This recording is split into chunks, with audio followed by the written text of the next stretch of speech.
Let's talk the latest from DC, Blue Beetle. But first, every time I post a critical review, $5 go into the Entertainment Community Fund to help actors and writers that are currently on strike fighting for better wages and working conditions. Okay, Blue Beetle from DC. Expectations were pretty mid for me going into this, and that's probably why I was pleasantly surprised overall with how much I actually did enjoy this film. Now, does this film have plenty of superhero tropes when it comes to an origin story? Yes, it absolutely does. And this is what was interesting to me is that so many superhero movies tend to like first and second acts, and third act sometimes will fall flat. Well, I actually enjoyed the third act more in this movie than I did the first and the second act because I liked how things actually came together. I'd say the writing overall for it's okay. I think Xolo Maridueña did a really good job at being Blue Beetle. I think he morphed into the character very, very well. I think he's very likable. He portrayed himself very well on screen, and it was just really cool to see him come into that character as well. And this is one of those superhero films where family is very much involved in the entire movie.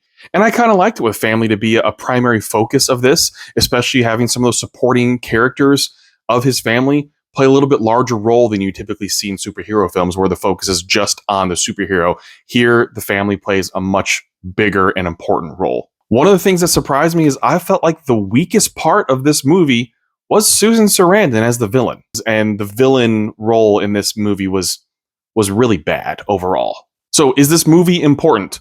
Overall in the scope of superhero things, maybe not as much, but culturally it is important. It is really awesome to see so much Latin culture being represented on screen and some very little minor things that would make you giggle if you understand any part of that culture.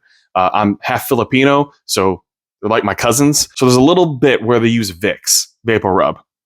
And that made me absolutely chuckle in the theater because that is something that if you know when it comes to Vicks Vapor Rub. Were there cheesy moments? Yeah, there are plenty of cheesy moments in this film. There are plenty of predictable moments in this film. And overall, I like the action sequences and the fight scenes. It didn't feel necessarily rushed with some of the fight sequences. I felt like they're fairly well choreographed. Sometimes almost was extended too much in some of these scenes where I'm like, wrap it up.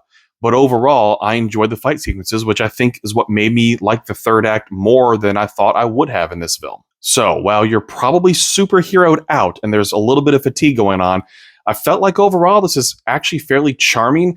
Is it something that's going to blow you away? No, it's not. But I think overall, it's actually fairly enjoyable.